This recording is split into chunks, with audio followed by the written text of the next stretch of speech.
Cette semaine, on va lire dans la paracha de la semaine, on va lire une loi qui s'appelle l'interdiction de Orla. Alors c'est quoi le Orla? En quelques mots, la Orla, le Orla, peu importe. Vos patrons. Ah, tu fais la blague. Ah non, Ah, non. tu fais la blague. Tu fais la blague. Alors, c'est quoi? On va dire la Orla, comme ça c'est mieux. Ah, C'est quoi la Orla? Alors, c'est écrit dans la paracha de la semaine que quand les Juifs ils vont arriver en Israël, quand ils vont planter des arbres, les fruits des 3 premières années vont être interdits. C'est ce qu'on appelle l'interdiction de Orla. Donc c'est-à-dire que quand on plante un arbre, à partir du moment où on a planté cet arbre, 3 ans après, pendant les 3 ans qui suivent, on n'a pas le droit de consommer les fruits. La 4e année, il y a encore une règle particulière. Tous les fruits qui vont pousser pendant la 4e année, ils doivent être offerts au temple. Donc nous aujourd'hui, on n'a pas le temple. Ces fruits de la 4e année, on ne doit pas les manger non plus. Et après, c'est seulement à partir de la 5e année qu'on peut commencer à manger les fruits. Alors, il faut savoir que cette interdiction, elle est considérée comme très grave par la Torah. C'est-à-dire que c'est aussi grave que manger du porc, c'est aussi grave que manger des fruits de mer ou peu importe. Et si jamais il y a une pomme de Orla qui va se mélanger avec 60 autres pommes normales, normalement on sait que dans la Torah, à chaque fois qu'il y a un 60e, quand il y a 60 fois plus de permis, Une noisette de beurre dans la DAF. il ne faut pas faire exprès. Mais si c'est arrivé et qu'on n'a pas fait exprès, alors c'est pas grave. Par contre, la Orla, c'est pas 60, c'est 200. Ça veut dire qu'on voit que c'est un interdit qui est quand même beaucoup plus important. Alors, le Khamet c'est 0, exactement. C'est même 1000, ça suffit. C'est 1 million, il n'y a pas. Très bien. Maintenant, on va s'attarder sur 2 messages. 2 messages que cette loi, elle peut nous apporter dans la vie de tous les jours. Premier message, on nous dit qu'il y a 3 années, après il y a la 4e, et après il y a la 5e. À quoi ça correspond? On sait que chaque juif a 5 niveaux dans l'âme. On a 5 niveaux, on a Nefesh, Ruach, Neshama, Chaya, Yechida. On a étudié ce sujet en long, en large et en travers avec beaucoup d'étudiants ici pendant plusieurs mois. On ne va pas rentrer dans les détails, mais c'est plusieurs niveaux de l'âme qui correspondent à plusieurs formes d'attachement à Dieu, plusieurs actions, plusieurs traits de caractère, plusieurs capacités de l'homme, etc. On sait qu'on a 5 niveaux. Et le 5e niveau, c'est le niveau le plus haut qui correspond à l'essence de l'âme. Le niveau qui est juste en dessous, c'est un niveau qui est très haut, qui correspond à toutes les forces les plus élevées chez la personne, la volonté, le plaisir, etc. On nous dit que les 3 premières années correspondent aux 3 premiers niveaux de l'âme, la 4e année au 4e niveau, et la 5e année au 5e niveau. Et à ce moment-là, on a une question. Parce que tu es en train de me dire quoi? Tu es en train de me dire le niveau le plus haut, c'est quoi? C'est laquelle année? L'année où je vais manger les fruits normalement, où les fruits ils sont profanes, je peux faire ce que je veux avec. L'année où je vais aller les offrir au temple, non, ça c'est moins élevé. Et l'année où ils sont interdits, quelque part interdits, ça veut dire quoi? Ça veut dire comme s'ils étaient sanctifiés, comme si ils sont intouchables. Même ça, c'est encore un niveau inférieur. Ça veut dire quoi? Des fois, on a l'impression que les choses les plus élevées, les choses les plus sacrées, les choses les plus grandes, elles sont toujours éloignées, elles sont toujours très loin, elles sont toujours à un niveau qu'on ne peut pas atteindre, etc. Et là, on vient nous apprendre quelque chose de beaucoup plus fort.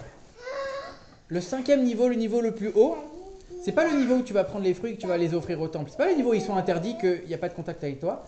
Même quand tu vas les prendre et que tu vas les offrir au temple pour quelque chose de sacré, c'est même pas ça le niveau le plus haut. Le niveau le plus haut, c'est quoi? C'est quand le fruit il se retrouve dans ton assiette à toi, que tu vas le manger. Tu peux faire ce que tu veux avec, tu peux faire de la compote, tu peux faire de la confiture, il n'y a aucun problème. Tu vas le manger, et avec ces forces de ce fruit matériel que tu as pris, tu vas faire une bénédiction, tu vas prendre des forces, tu vas faire tu vas faire une belle prière, tu vas bien servir Dieu avec. Tu as pris quelque chose de matériel et tu l'as rendu spirituel. Ça veut dire que quelque chose qui paraît banal, quelque chose qui est à la portée de tout le monde, finalement, c'est ça le niveau le plus haut. C'est pas les choses spirituelles, tu vas offrir un fruit pour le temple, très bien.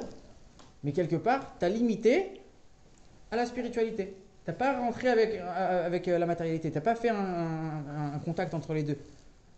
Tu as restreint à un certain domaine de la vie. Tu n'as pas imprégné quelque chose, même les niveaux les plus bas, les niveaux les plus matériels, les niveaux les plus grossiers, tu es resté à un niveau qui est séparé, qui est relativement séparé du monde. Dieu il a créé un monde matériel, c'est pas pour qu'on soit séparé, pas pour qu'on soit que dans le spirituel. Le monde matériel et le corps matériel du juif, il est fait pour qu'il puisse être travaillé, pour qu'il puisse être raffiné. C'est ça le but de la création du monde. Donc le niveau le plus haut, qui correspond au 5e niveau de l'âme, qui est l'essence de l'âme, qui est un niveau qui est attaché à Dieu de manière indélébile, c'est-à-dire que si on dit que même un juif qui fait toutes les fautes du monde, ce niveau de l'âme, il n'est jamais atteint par toutes les fautes. Ce niveau-là, il correspond au niveau le plus banal, le plus basique, on peut manger des fruits et en faire ce qu'on veut. Ça, c'est le premier message. Le deuxième message, c'est le suivant, et c'est quelque chose qui va être très actuel. Il y a une autre loi par rapport à la Orla. On a dit que ça s'annule que s'il y a 200 fois plus. Et quand on dit que ça s'annule que quand il y a 200 fois plus, on parle que des fruits tels qu'ils sont quand ils sont cueillis. Ça veut dire quoi? Ça veut dire si j'ai un sac de pommes, il y a 200 pommes qui sont permises et une pomme qui est hors là, c'est bon. S'il y a 199 pommes et une pomme hors là, alors toutes les autres pommes, il faut les jeter. Ça, c'est quand les fruits ils sont cueillis. Par contre, si j'ai 200 arbres, des arbres normaux, et j'ai un arbre qui est encore dans les 3 premières années, et je ne sais pas c'est lequel parmi les 200, là, ce n'est pas les fruits, c'est les arbres qui sont mélangés. Alors, qu'est-ce qu'on fait quand c'est comme ça? Est-ce qu'on peut les cueillir? Est-ce qu'on peut les manger? Alors là, c'est différent. On n'a pas le droit de les cueillir, mais si on les a cueillis, alors là, ils sont annulés. Qu'est-ce que ça veut dire? Le sac de pommes, où il y en a 200 fois plus, à aucun moment on te dit prends et jette tout. Il y a 200, il n'y a pas de problème. S'il y a les 200, tu prends, tu manges tout. Tu manges tout. Par contre, là, il y a les 200 arbres. Mais comme ils ne sont pas encore détachés de la terre, les fruits sont encore sur l'arbre, tu touches à rien. Tu touches à rien, il peut y en avoir 200, 400, tu touches à rien. Parce que quand l'arbre il est encore planté, le fruit il est encore attaché à la terre, il n'est jamais annulé. Il ne sera jamais annulé par rapport aux autres. Qu'est-ce que ça nous apprend pour nous? On nous dit que dans la Torah, à chaque fois qu'il y a une majorité, c'est annulé. Ce qu'on vient de dire. Normalement, quand il y a une minorité d'interdits, c'est annulé par rapport au permis, etc. Si ça marche comme ça, alors nous, on est un peuple qui est minoritaire. On a un peuple qui est peu nombreux. On a toujours été peu nombreux. On aurait pu dire, mais nous, on va être annulés par rapport à la masse des autres nations qui nous entourent. C'est normal, c'est la règle. On va être assimilés, on va être annulés. Et comment ça se fait qu'on tient de génération en génération pendant plus de 2000 ans? Parce qu'on est toujours attaché. Quand on est encore attaché à la source, on n'est jamais annulé. Ça veut dire quoi? De la même manière que cet arbre qui est toujours attaché, il peut y avoir 200, 400, alors là, elle sera toujours là. De la même manière dans le positif, nous, ça veut dire qu'on sera toujours attaché à Dieu. Et ça, le rabbi dit dans la Sikha, il dit, on pourrait penser, ça c'est que quand un juif il est religieux. Un juif il est religieux, il est attaché à Dieu, il n'est pas religieux, il se détache de Dieu, hop, on passe. Non, il dit non, chaque juif il a cet attachement. Et chaque juif il a cet attachement qui ne sera jamais annulé, parce que chaque juif il est attaché à sa source. La seule chose c'est qu'il faut dévoiler ça à l'intérieur de nous. Alors comment on le fait? En faisant un peu plus la Torah, en faisant un peu plus les mitzvot, en dévoilant un peu plus ce niveau d'attachement de Dieu qu'il y a à l'intérieur de nous. Et quand on fait ça, on arrive à un niveau très particulier, parce que toute cette mitzvah dehors là, toute cette interdiction dehors là, elle est là aussi pour réparer un petit peu la faute de l'arbre de la connaissance de Adam Arishon. Ça veut dire que quelque part, une des manières qu'on a trouvé pour réparer un peu cette faute, c'est de nous interdire les fruits pendant 3 ans. Et avant la faute, qu'est-ce qui se passait? Avant la faute, on avait les forces du mal qui étaient séparées du bien. Après la faute, le mal et le bien ont été mélangés. Aujourd'hui, les forces du mal, comment on les appelle? On appelle ça la klipa. La klipa en hébreu, ça veut dire une écorce. Ça veut dire une épluchure, ça veut dire une coque, une coquille. On voit que dans un fruit, quand il y a une écorce, l'écorce, elle voile le fruit, elle cache le fruit. De la même manière, nous, dans le monde, on a les forces du mal qui nous empêchent de voir Dieu.